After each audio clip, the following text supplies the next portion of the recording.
Assalamualaikum warahmatullahi wabarakatuh. Alhamdulillah rabbil alamin wassalatu wassalamu ala asyrafil anbiya'i wal mursalin sayyidina Muhammad wa ala alihi wa sahbihi ajma'in. Rabbi shrah li sadri wa yassir li amri wa hlul 'uqdatam min lisani yafqahu qawli amma ba'du. Tersama balik kitab kita ni 99 usul dirayah hadis, satu panduan mudah untuk mengesal hadis-hadis dhaif dan maudhu', jilid 1 oleh Maulana Muhammad Asri bin Muhammad Yusof. Dan kita telah bincang usul keempat, iaitu tentang riwayat-riwayat yang menghina ataupun menjatuhkan darjat para malaikat. Dah nampak malaikat ni sebagai makhluk yang bodoh, tersalah dalam melaksanakan tugas. Benda-benda ini mengaibkan malaikat dan kita tolaklah riwayat ni, dah tolak dulu dah. Kena tolak dulu. Pasal kaedahnya kena kalau kuat menang riwayat tu baru terima ni. Memang masalah dah. Jadi pertama hak kita bincang sebelum ni, contoh pertama talqin. Contoh kedua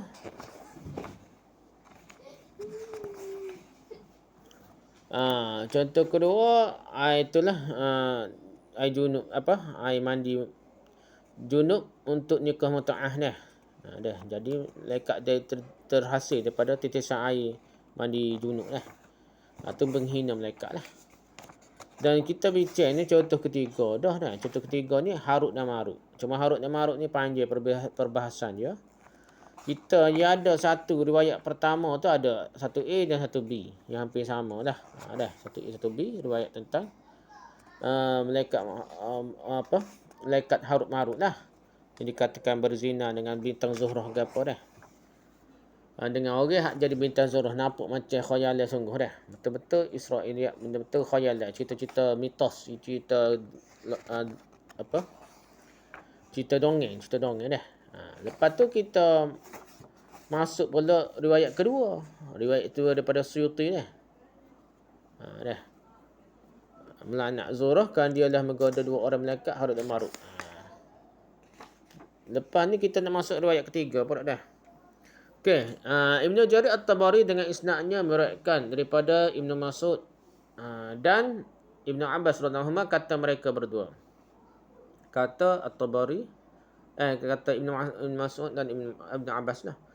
Haddatsani Al-Musanna qala haddatsana Al-Hajjaj bin Munhal qala haddatsana Hajjaj an Ali bin Zaid an Abi Uthman An-Nahdi an Ibn Mas'ud wa Ibn Abbas annahuma qala lamma kathura banu Adam wa 'asaw ta'atil malaikatu 'alaihim wal ardu was samaa'u wal jibalu rabbana la tumhilhum fa awha Allahu ila al malaikati inni azaltu syahwata wasyaitana min qulubikum walau taraktukum la fa'altum aidan qala fahaddathu anfusuhum law ibtulu i'tasamu fa awhallahu ilaihim an ikhtaru malakaini min afdalikum fahtaru Harut wa Marut fa uhbita ila al-ard hakamaini wa unzilatil zahratu ilaihima fi surati imra'atin min ahli farisa wa kana ahlu farisa yusammunaha baydakhat qala fawaqa'aha bil khati'ati fakantil malaikatu yastaghfiruna lil ladzina amanu falamma waqa'a bil khati'ati istaghfaru liman fil ardi fa khayyara baina 'adzabil dunya wa 'adzabil akhirati fakhtara 'adzabad dunya. Ini riwayat ketiga dah.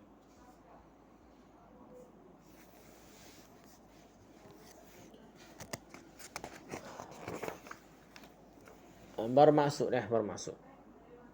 Apabila ramai anak Adam dan mereka melakukan maksiat. Anak Adam manusialah banyak melakukan maksiat. Para malaikat bumi dan bukit bekau mendoakan keburukan untuk mereka dengan berkata, Tuhan jangan biarkan mereka beri bala lah. Pergi bencana ni buat Tuhan lari pun buat juga dah. Dalam satu versi lain mereka berdoa begini, Tuhan binasakan mereka. Maka Allah mewahyukan pada para malaikat bahawa sesungguhnya aku hilangkan, tiadakan syahwat dan syaitan dari hati-hatimu. Kalau aku biarkan kamu mempunyai sifat-sifat itu, nescaya kamu juga berkelakuan seperti mereka, seperti manusia lah. Tuhan kata ke malaikat ni, riwayat tu lah. Mereka para malaikat dalam hati masing-masing berkata, kalau diuji tentu mereka akan mendapat mengadili dia, malaikat ni nak. Maka Allah mewahyukan pada mereka bahawa pilihlah dua orang yang terbaik di kalangan kamu. Mereka memilih Harut dan Marut. Setelah mereka berdua diturunkan ke bumi sebagai hakim, diturunkanlah juga kepada mereka bintang Zuhrah dengan rupa seorang perempuan Farsi. Perempuan Farsi pula dah. Mereka memanggilnya Beduh, bahasa Farsi dah. Ada ke Nabi cerita begini. Okey, berkata perawi, kemudian mereka melakukan perbuatan sumbang dengannya, dengan itulah bintang Zuhrahnya. Para malaikat sebelum itu hanya beristighfar untuk orang-orang yang beriman. Setelah berlaku perbuatan keji daripada Harut dan Marut itu, barulah mereka beristighfar kepada penduduk bumi, manusia lain. Kan tidak? Akhirnya Harut dan Marut diberi pilihan antara azab di dunia dan di akhirat. Mereka memilih azab dunia. Rujukan riwayat 3 dikemukakan oleh At-Tabari dalam tafsirnya Jami'ul Bayan jilid 2 muka surat 408. Ibn Abi Dunya dalam Al-Uqubat muka surat 40. Ibn Al-Jawzi dalam Muntazam fi Tarikh Al-Umam Al-Muluk jilid 1 muka surat 25. Komentar. Ada ketika ada komentar dia. Seperti telah disebutkan sebelum ini, para malaikat itu menurut kejadian semula jadinya tidaklah mendahului Allah dengan perkataan, dan mereka hanya mengerjakan apa yang diperintahkan oleh Allah sepenuhnya. Lihat sekali lagi firman Allah Ta'ala, la yasbiqunahu bil qawli wa hum bi amrihi ya'malun. Bermaksud mereka para malaikat tidak mendahulunya dengan perkataan, dan mereka ni malaikat ni pula hanya mengerjakan apa yang diperintahkannya oleh Allah lah, perintah Allah. Surah Anbiya ayat 27. Soalnya di mana ada perintah Allah kepada mereka supaya mendoakan keburukan dan kebinasaan terhadap manusia di bumi, bagaimana mereka mendahului Allah dalam perkara ini? Sedangkan Allah telah berfirman, la yasbiqunahu bil qawl, mereka tidak mendahulunya dengan perkataan. Yang kedua dia, poin kedua dia, kritikan komentar kedua. Dalam riwayat ini juga dan juga riwayat-riwayat lain tentang kisah ini, Allah kononnya menyuruh para malaikat memilih dua orang yang terbaik di kalangan mereka, di kalangan malaikat. Tiba-tiba mereka memilih Harut dan Marut. Seolah-olahnya Harut dan Marut lah yang terbaik dan terpilih di kalangan malaikat. Sedangkan terbaik di kalangan malaikat ialah Jibril, Mikail dan Israfil. Ikut hadisnya. Bukannya Harut Marut kalau kita terbaik. Jika dilihat kepada salah satu daripada beberapa tafsiran bagi perkataan Harut dan Marut yang tersebut dalam firman Allah ayat 12 surah Al-Baqarah, ternyata ada ahli tafsir mentafsirkannya dengan Jibril dan Mikail. Ada dah.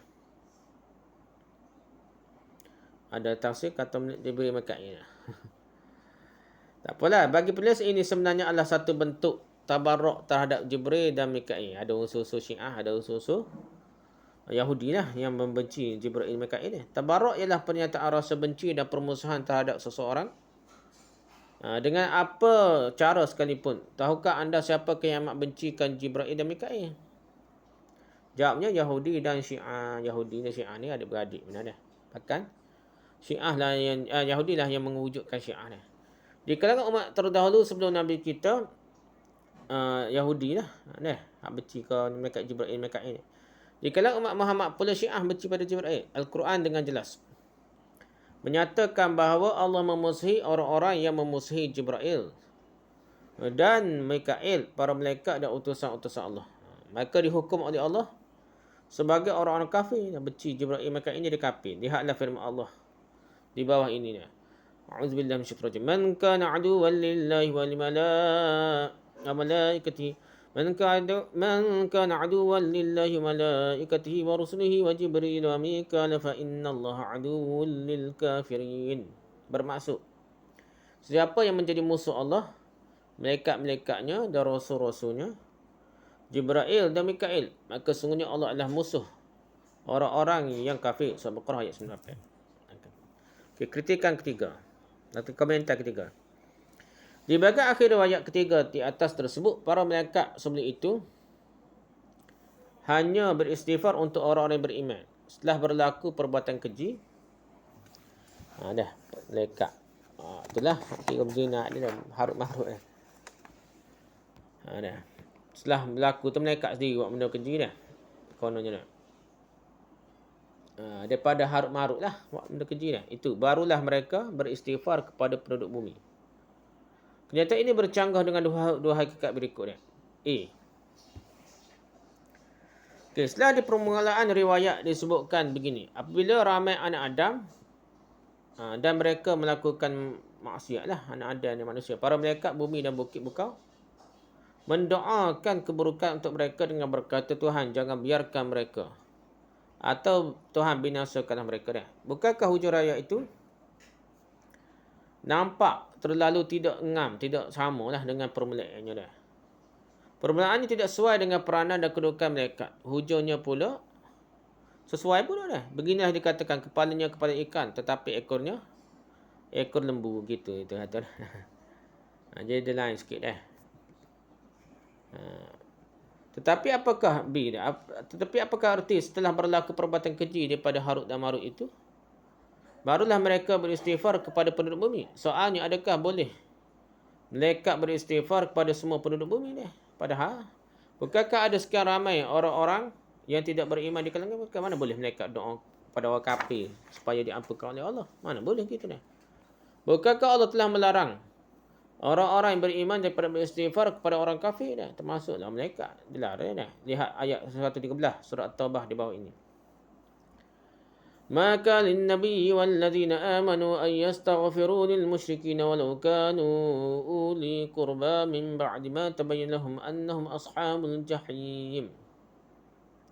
Bermaksud tidak dibenarkan bagi nabi-nabi dan orang-orang beriman meminta keampunan bagi orang musyrik sekalipun orang itu kaum kerabat sendiri. Sudah nyata kepada mereka bahawa orang-orang musyrik itu adalah ahli neraka. Surah At-Taubah ayat 113. Bagaimana pula malaikat ni lah boleh melanggar perintah Allah? Bukankah para malaikat itu satu makhluk yang tidak menderhaki Allah?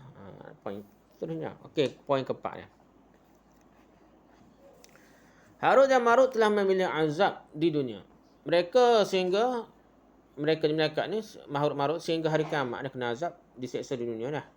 Menurut setengah riwayat mereka disiksa secara songsang, dengan kepala ke bawah dan kaki ke atas dalam sebuah telaga di Babil. Persoalan timbul tentang telaga tempat mereka diseksa secara songsang itu. Mana tempat dia? Di manakah letaknya dia? Babil kepada manusia yang hidup di zaman serba canggih ini bukanlah luas sangat pun tak.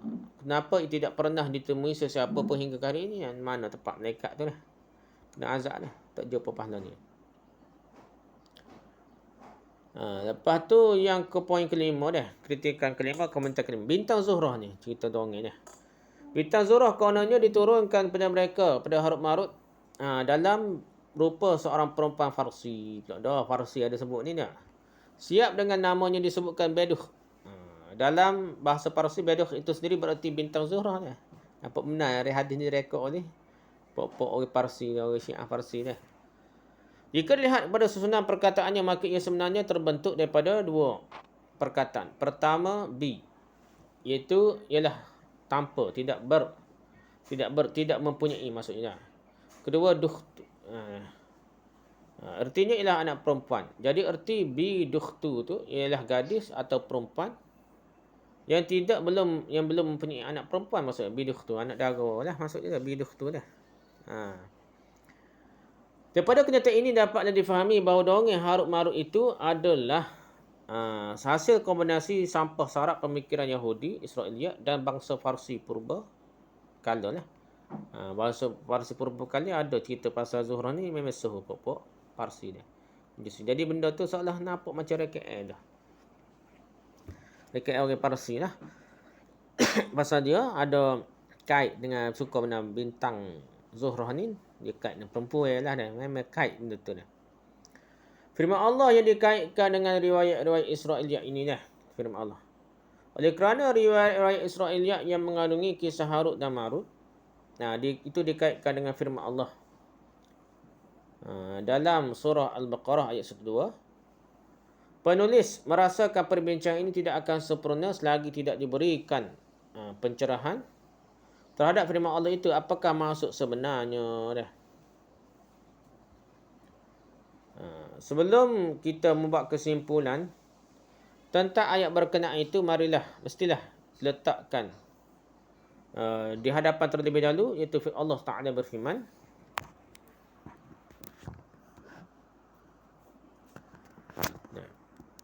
Allah Ta'ala berfirman, A'udzubillahi minasyaitonir rajim.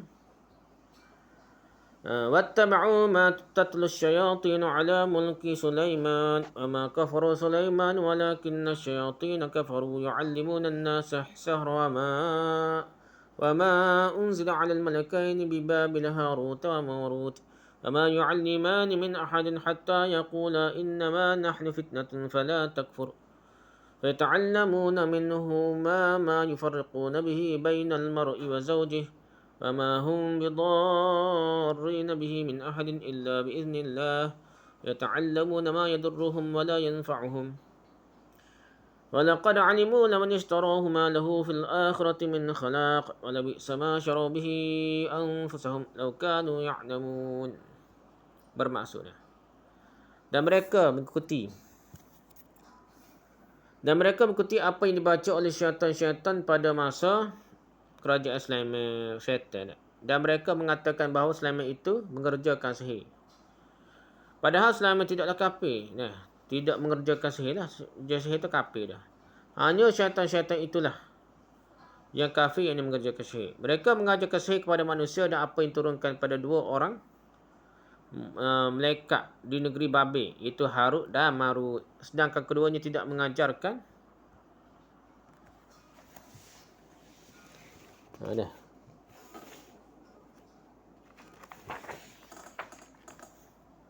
tidak mengajarkan sesuatu kepada seorang pun sembelih mengatakan, sungguhnya kami hanya cubaan bagimu, sebab itu janganlah kamu jadi kafir.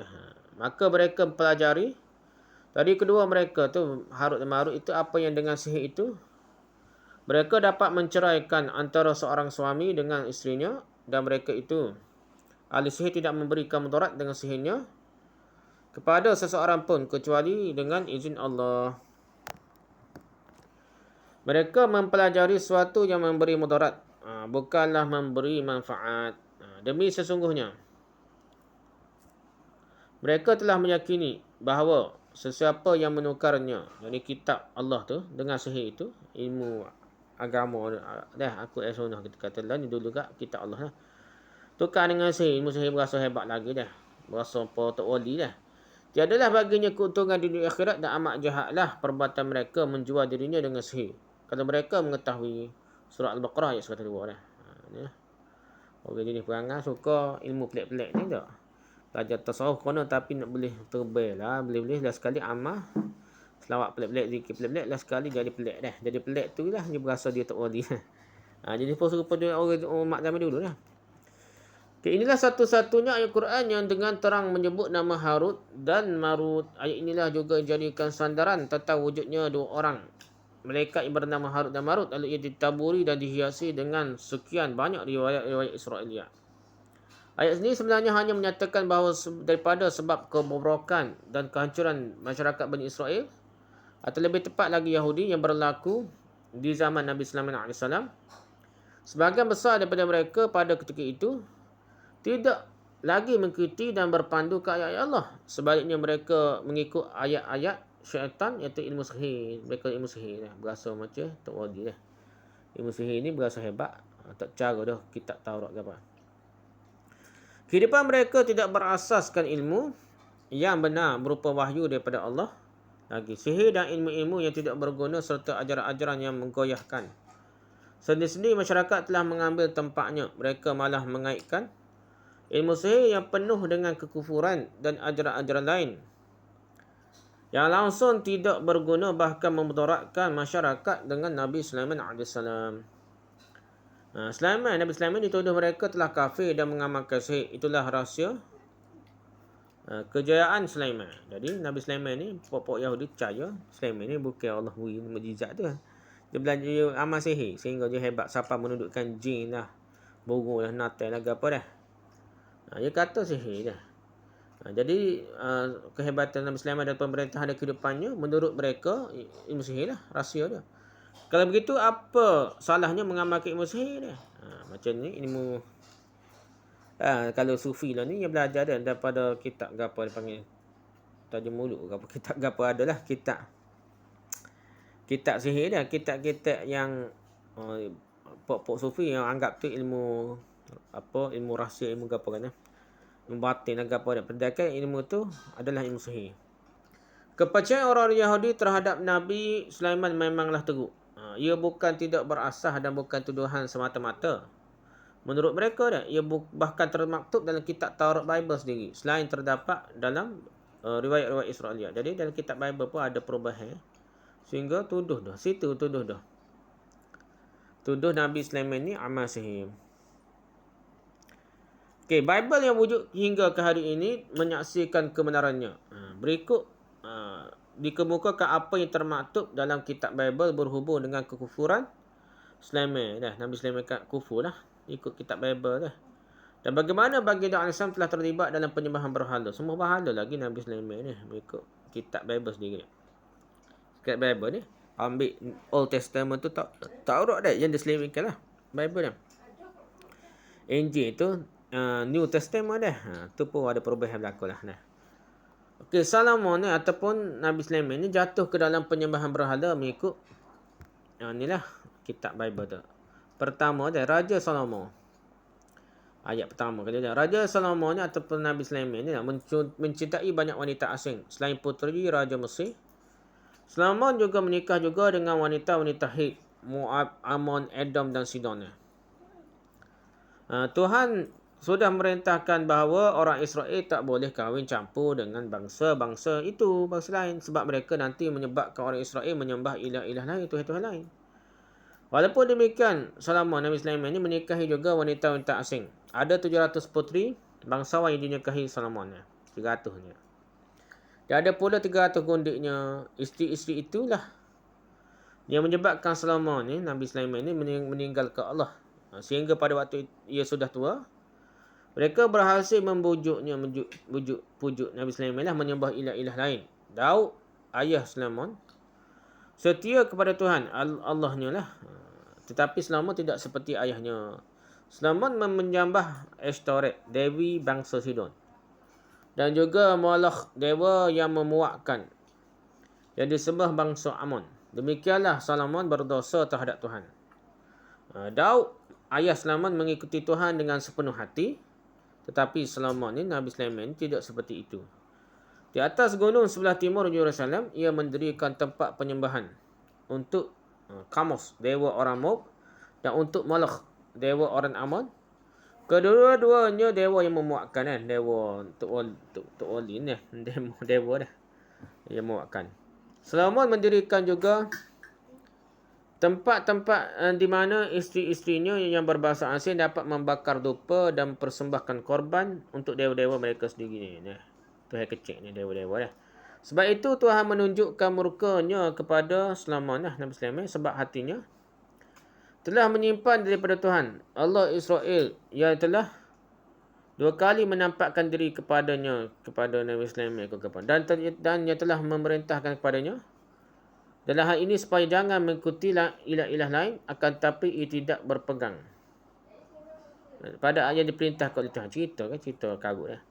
Lalu berfirmanlah Tuhan kepada Solomon, kerana begitu kelakuanmu, yakni engkau tidak berpegang pada perjanjian dan segala ketetapanku yang telah aku perintahkan kepadamu, maka sesungguhnya aku akan mengoyakkan kerajaan itu daripadamu dan akan memberikannya kepada hamba-Mu. Hanya pada waktu hidupmu ini aku belum mahu melakukannya oleh kerana Daud, ayahmu, dari tangan anakmu lah aku akan mengoyakkannya. Namun demikian, kerajaan itu tidak seluruhnya akan aku koyakkan daripadanya satu suku akan ku berikan. Akan ku berikan kepada anakmu oleh kerana hamba-Ku Daud dan oleh kerana Yerusalem yang telah kupilih. Lihat Raja-Raja 1 bab 11 ayat 1 hingga 13. Itu cerita je dah. Panjanglah. Menerusi ayat ke 102 dia. Surah Al-Baqarah ini Allah menyangkal dengan sekeras-kerasnya tuduhan mereka itu. Sulaiman tidak pernah kafir dan tidak pernah mengamalkan sihir. Yang kafir sebenarnya ialah syaitan-syaitan. Syaitan-syaitanlah juga yang mengajarkan pada orang ramai ilmu sihir. Syaitan ajar ilmu sihir ni, bukan malaikat. Bukan itu dah. Kalau begitu, siapakah sebenar Harut Marut ni? Siapa dia? Yang dimaksudkan oleh Allah dalam ayat berkenaan. Mari kita lihat apa kata ahli tafsir tentangnya. Dan apakah pula hasil analisa mereka terhadapnya. Okey, baru kita bincang tentang pendapat ahli tafsir. Ahli tafsir berbeza pendapat tentang siapakah yang dimaksudkan oleh Allah SWT dengan Harut dan Marut. Mereka terbahagi pada 5 kumpulan dalam menentukan siapakah Harut dan Marut. Pertama, Harut dan Marut sememangnya 2 orang malaikat sungguh. Yang kedua, Harut dan Marut bukan malaikat. Sebenarnya mereka hanya manusia biasa. Tetapi oleh kerana kebaikan dan kesalehannya mereka dikatakan malaikat. Ada kata kita dia ni kenapa warok juga orang anggap dia malaikat lah. Tok Hudi, Tok Guru . Yang ketiga, Harut dan Marut bukanlah malaikat. Pendapat ketiga dia, bukan juga manusia tetapi syaitan yang menyamar sebagai manusia. Ada kata gitu dah. Yang keempat, mereka adalah manusia yang jahat sebenarnya Harut Marut ni. Antara kerja mereka ialah mengajarkan kepada orang ramai ilmu sihir yang boleh memporak-perandakan keluarga dan masyarakat. Kerana itu mereka disebut juga sebagai syaitan. Itu pendapat kelima. Harut dan Marut bukanlah malaikat sebenarnya. Allah tidak pernah menurunkan ilmu sihir kepada 2 orang malaikat tertentu untuk diajarkan pada orang ramai. Sebaliknya, syaitan-syaitanlah yang mengajar ilmu sihir. Ilmu itu sememangnya layak dengan syaitan dan orang-orang jahat juga. Harut dan Marut itu sama ada syaitan sebenar yang menyamar sebagai manusia atau manusia jahat yang dipercayai baik. Manusia jahat yang dipercayai baik dan soleh oleh masyarakat semasa Tok Guru, Tok Wali agaknya. Padahal dia amal ilmu sihir dia.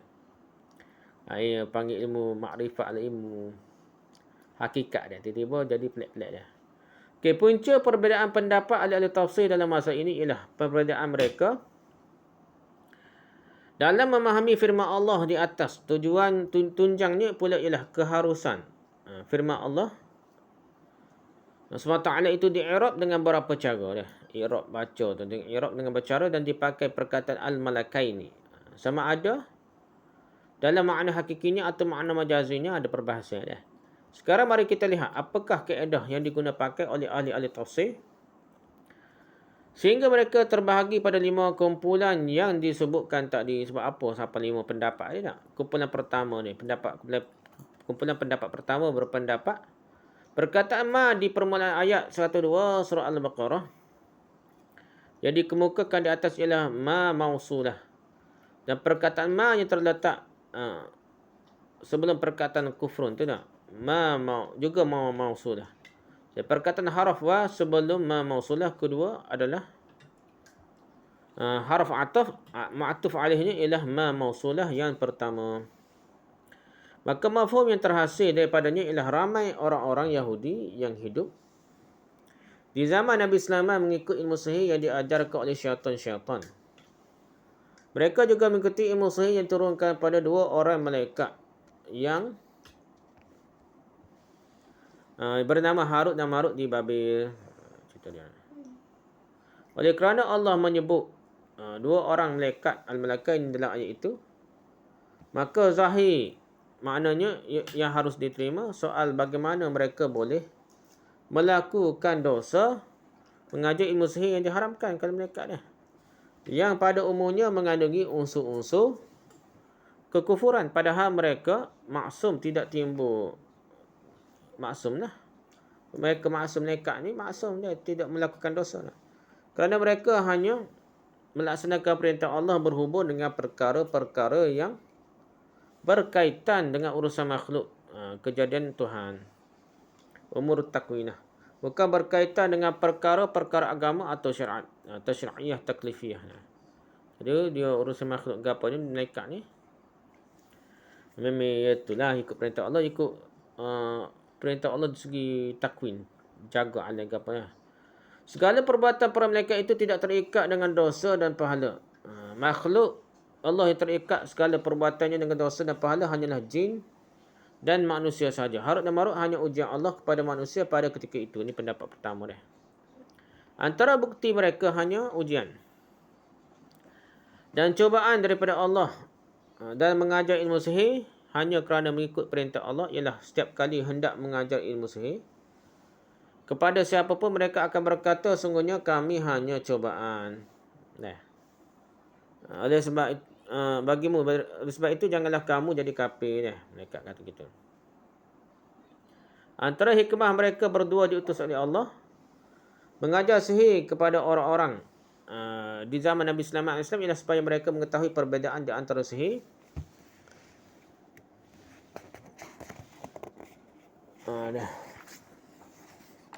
dan sihir yang sangat dikagumi mereka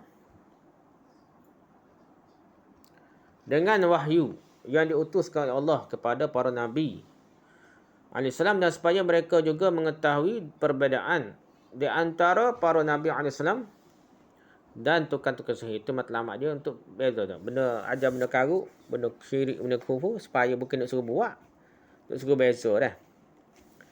Dengan mempelajarinya mereka akan mengetahui dan betul-betul sedar tentang betapa palsu, betapa bahaya dan betapa karutnya ilmu sihir, dan betapa suci, mulia dan bergunanya pula wahyu diberikan pada para Nabi alaihissalam untuk jadikan pedoman oleh manusia sekaliannya. Inilah pendapat yang dipilih oleh jumhur ulama lah. Antara tokoh tafsir yang termasuk dalam kumpulan pertama ini ialah At-Tabari, Az-Zajjaj, Al-Jassas, Al-Baghawi, Az-Zamakhsyari, Al-Razi, Al-Nasafi, Al-Khazi, Al-Badawi, Ibn Kathir, Al-Shawkani, Abu Sa'ad, Al-Maudi dan lain-lain ramai lah. Kata malaikat sungguh dia. Semuanya gitulah dah. Maulana Maududi bagaimanapun berbeza sikit daripada ahli-ahli tafsir yang lain daripada segi menyatakan sebab dua malaikat yang bernama Harut dan Marut itu mengajar ilmu sihir. Bagi beliau, minat dan kegilaan orang Yahudi di zaman Nabi Sulaiman terhadap ilmu sihir berada di puncaknya. Mereka pada hakikatnya menunggu masa dah. Menunggu masa sahaja untuk dihancurkan oleh Allah. Maka dihantarkan oleh Allah kepada mereka dua orang malaikat yang menyamar sebagai manusia dengan membawa tawaran ilmu sihir yang paling istimewa. Pada hakikatnya mereka adalah ujian dan cubaan Allah kepada manusia pada ketika itu. Tujuan kedatangan mereka sebenarnya adalah sebagai perangkap, dan ilmu sihir adalah umpan yang sangat menarik. Itu pendapat Maududi lah. Perbandingan mereka ialah seperti pasukan cawangan khas yang menyamar sebagai pengedar dadah juga. Pengedar dadah terhebat misalnya di kalangan pengedar-pengedar dan penagih-penagih. Dadah supaya mereka yakin ini betul-betul okay, pok dia dah. Padahal nyamar di SB dia. Padahal maksud sebenar mereka ialah hendak menangkap semua yang terbabit dan hendak menamatkan terus penagihan dadah di dalam masyarakat. Itu matlamat sebenar. Memang begitulah sunnah Allah dalam menghancurkan sesuatu kumpulan manusia yang berdurjana. Apa yang berlaku pada kaum Lut juga menurut sunnah Allah yang sama. Apabila mereka telah melampau-lampau dalam kegilaan terhadap homoseksualiti dan kemurkaan Allah terhadap mereka, kerana perbuatan terkutuk itu berada di kemuncaknya, masa azab Allah menimpa mereka juga sudah tiba. Maka Allah menghantar beberapa orang malaikat dalam rupa laki-laki muda belia yang sangat-sangat cantik dan menawan sebagai tetamu Nabi Lut AS. Melihat laki-laki muda belia yang luar biasa cantiknya itu, golongan berhomoseksual ni di kalangan umat Nabi Lut tidak dapat mengawal perasaan mereka lagi. Mereka betul-betul hendak menceroboh kehormatan dan maruah tetamu Lut, Nabi Lut ni. Ketika itu Allah membinasakan mereka. Okey, kumpulan kedua ketiga. Dan keempat ni pendapat kedua ketiga. Tadi malaikat juga dah pendapat pertama ni. Cumanya ada tidak yang masuk. Itulah nak uji sungguh lah. Okey, zahir lah kira macam direct to the point ni. Okey, kumpulan kedua, ketiga dan empat juga menerima i'rab yang diterima kumpulan satu. Cuma mereka tidak memakai perkataan al-malakai ini dalam makna hakikinya. Perkataan itu diterima mereka sebagai majas. Kumpulan lima tidak menerima cara i'rab yang diterima oleh kumpulan-kumpulan sebelumnya, tapi mereka tetap memakai perkataan al-malakai ini dalam makna hakikinya mereka lagi lah, seperti kumpulan satu dah. Menurut kumpulan kelima ni, ada kumpulan kelima.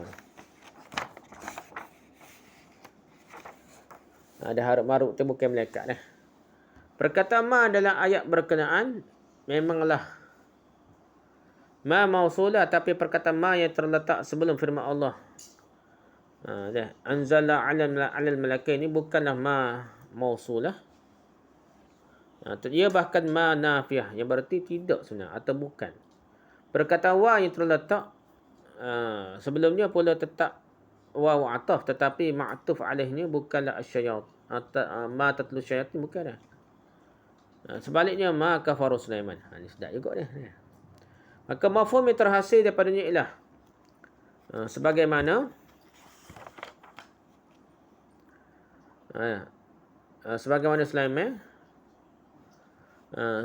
Sulaiman tidak pernah kafir, tidak pernah juga ilmu sihir diturunkan pada dua orang malaikat tertentu untuk diajar kepada ramai. Gitu maksudnya. Bukan malaikat bukanlah Nabi Sulaiman kafir, dan bukan juga dua orang malaikat kafir dah.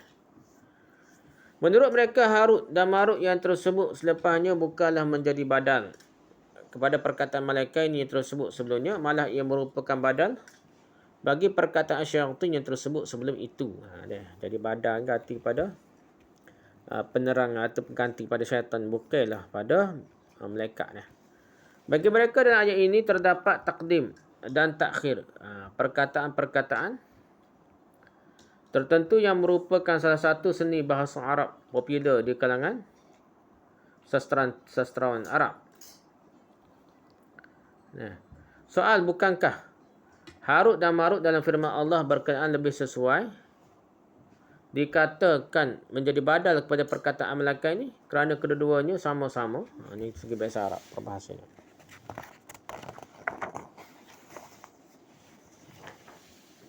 Kerana kedua-duanya sama-sama apa? Sama-sama menunjukkan dua orang dah. Malaikat ini, kita molek malaikat ini dah. Dua orang, ada dua orang malaikat. Sedangkan perkataan syaitan itu pula tidak menunjukkan dua orang, dia jamak je dah. Kerana ia adalah jamak. Jadi bagaimana ia akan menjadi badal kepada perkataan syaitan ni? Bukankah badal dan mubdal minhum semestinya sesuatu sama lah, sama dalam adatnya, bilangannya. Mesti adatnya sama dah. Persoalan ini sebenarnya tidak akan timbul andai kata seseorang itu arif dalam ilmu seni bahasa Arab, ilmu balaghah.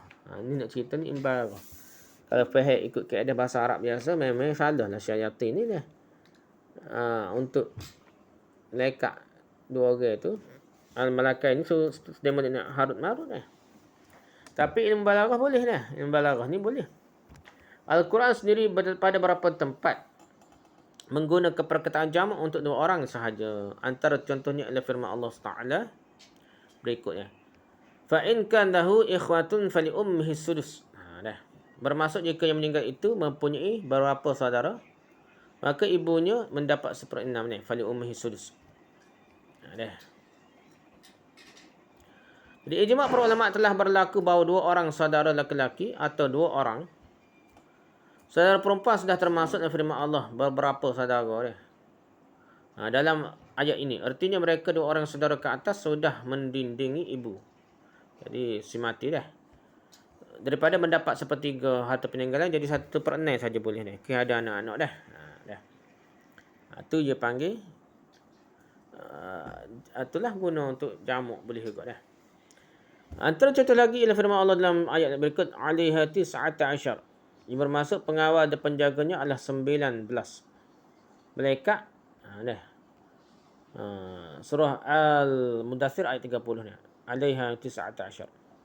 19 malaikat yang disebutkan di sini hanyalah ketua malaikat yang mengawal dan menjaga neraka. Itu tidak berarti mereka langsung tidak mempunyai kaki tangan dan pembantu-pembantu yang lain ni, ketua-ketua je ni. Demikian juga dengan ayat 102 surah Al-Baqarah yang sedang dibincangkan sekarang. Harut dan Marut hanya dua syaitan. Sama ada dari kalangan manusia atau syaitan jin yang menyamar sebagai manusia yang hebat dan menonjol di kalangan guru-guru sihir di Babylon. Pengajaran ilmu sihir oleh mereka berdua tersebar dengan meluas di Babel. Kerana itu, mereka disebutkan secara khusus dengan nama masing-masing. Nama itu tidak bererti mereka sahaja yang mengajar ilmu sihir di sana. Masih ada ramai lagi yang lain pelajar ilmu sihir. Kerana itulah disebut asyayatin dalam bentuk jamak sebelum disebut nama mereka. Itu berdua dah. Sebenarnya syaitan tu sebabnya orang lain ajar juga semuanya. Dua orang tu kepala dah. Dua orang tu malaikat, bukan malaikat, dua orang tu Harut Marut tu kepala dah. Kat mana kita nak pergi ni?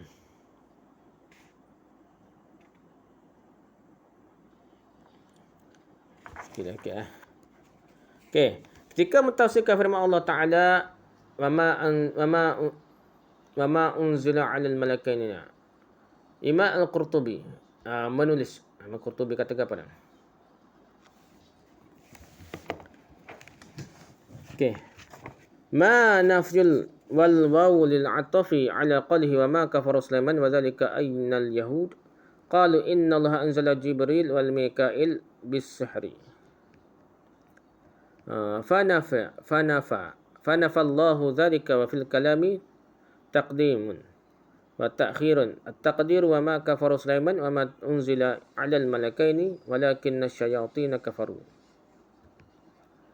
يعلمون الناس السحر ببابل هاروت وماروت فهاروت وماروت بدل من الشياطين في قوله ولكن الشياطين كفروا هنا هذا أولى ما حملت عليه الآية من التأويل وأصح ما قيل فيها ولا يلتفت إلى سواه. Maksudnya dah, ni Imam Qurtubi kata dah.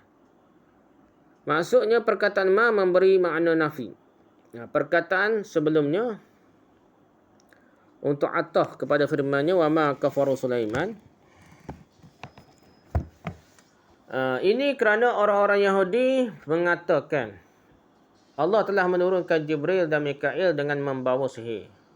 Maka Allah menafikannya. Dalam firman Allah itu terdapat takdim dan takhir. Takdirnya ialah ni. Takdir ni tak nampak dia, tapi maksud ada makna di situ dah. Wa ma kafara Sulaiman wa ma unzila 'alal malakaini bimalaikini walakinna syayatin kafaru yu'allimuna an-nasa as-sihra bi babil Harut wa Marut. Harut dan Marut merupakan badal bagi asyayatin. Dalam firman-Nya walakinna syayatin kafaru. Ini adalah takwil yang terbaik bagi ayat berkenaan dan ia merupakan pendapat paling sahih yang pernah diutarakan tentangnya. Dengan adanya pendapat tafsiran ini, maka tidak perlu lagi dihiraukan pendapat-pendapat lain di hak tafsir. Al-Qurtubi jilid 2 muka surat 50. Jadi Al-Qurtubi tegah yang kata pakar ni dah. At-Tabari walaupun mentarjihkan pendapat kumpulan 1 lah sebelum ni dan kurang bersetuju dengan pendapat kumpulan 5 ini, namun beliau tetap mengemukakan tafsiran mereka dalam tafsirnya. Ni dah disebut juga dah. Setelah mengemukakan i'rabnya seperti yang dikemukakan oleh Al-Qurtubi tadi, beliau menulis seperti berikutnya. Wa akhbara nabiyahu Muhammadan sallallahu alaihi wasallam anna Jibril wa Mikail lam yanzila bi sihrin qattu wa barra'a Sulaiman mimma nahaluhu min as-sihri. Fa akhbarahum anna as-sihra min 'amali asy-syayatin wa annaha tu'allimu an-nasa bi babila wa anna alladhina yu'allimunahum dhalika rajulani ismun ahadihima Harut wasmul akhar Marut fayakunu Harut wa Marut ala hadha at-ta'wili tarjamatan 'ala an-nasi wa raddan 'alaihim. Maksudnya Allah memberitahu kepada nabinya Muhammad sallallahu alaihi wasallam bahawa Jibril dan Mikail tidak pernah sama sekali menurunkan ilmu sihir. Allah membersihkan Nabi Sulaiman daripada tuduhan mereka bahawa baginda alaihi salam mengamalkan sihir. Tuduhan mereka Nabi Sulaiman itu orang Yahudi ni, Zionis ke apa ni, dia memang sihir lah. Itu pertubuhan dia untuk dia nak bangkit orang Yahudi guna sihir kononnya dah. Nabi Sulaiman ni tidaklah mengamalkan sihir. Tuduhan mereka bahawa baginda Islam mengamalkan sihir itu dijawablah, membersihkan Nabi Sulaiman dah. Dengan menegakkan sihir itu diamalkan oleh syaitan. Mereka yang mengajar sihir kepada orang ramai di Babil, bukannya Nabi Sulaiman dan bukan malaikat dah. Antara guru yang mengajar mereka ilmu sihir ialah dua orang lelaki. Seorang bernama Harut dan seorang lagi bernama Marut. Jadi menurut takwilan tafsiran ini, Harut dan Marut itu adalah nama manusia dan ayat ini diturunkan sebagai membantah perbuatan mereka. Tafsir Tabari jilid 2 muka surat 331. Di antara tokoh tafsir termasuk dalam kumpulan 5 ini ialah Al-Qurtubi, Abu Muslim Al-Isfahani, Al-Qasimi dan lain-lain. Jadi dia kata bukan malaikat tapi orang. Sebenarnya dia tukar badal tu jadi syaitan tu bukan kepada malaikat lah. Daripada perbincangan yang lalu dapat disimpulkan bahawa segala apa yang terkandung dalam riwayat Israeliat itu langsung tidak terdapat dalam keterangan Al-Quran lah. Walaupun di sana terdapat beberapa tafsiran tentang Harut dan Marut, dan masing-masing daripada dipilih oleh golongan ulama tertentu dan kesemuanya masih ada kemungkinan benarnya, namun pendapat terbaik seperti kata Al-Qurtubi ialah pendapat kumpulan kelima yang mengatakan Harut dan Marut itu bukanlah malaikat. Itu pendapat kuat. Itu tegah tu Al-Qurtubi kata ni. Ini kerana petunjuk-petunjuk dari dalam dan luar ayat 102 surah Al-Baqarah dengan jelas menolak kemungkinan para malaikat terlibat dengan pengajaran dan penyebaran ilmu sihir di Babil. Bukan malaikat. Pendapat kuatnya tu. Walaupun majoriti ni kata malaikat dah, tapi nak uji. Tapi di segi pendapatnya kuatnya mengikut mana asli. Pada ikut Qurtubi ni, Qurtubi petegah ni. Dia kata bukan malaikat dua orang ni. Cerita panjang-panjang tu sebenarnya itu orang, dua orang dah. Dua orang tu adalah syaitan-syaitan yang mengajar dah. Bukan malaikat dah. Gitulah. Dah. Kita sekat tu dulu. Kalau tak pasal ada panjang lagi ni. Dah. Kita berhenti sekat tu. Jadi bukti dalam ayat 102 surah Baqarah kita baca lepas ni lah. Wallahu a'lam. Subhanakallahumma wa bihamdika subhanaka wa bihamdika subhanaka wa bihamdika asyhadu an la ilaha illa anta astaghfiruka wa atubu ilaik. Assalamualaikum warahmatullahi wabarakatuh.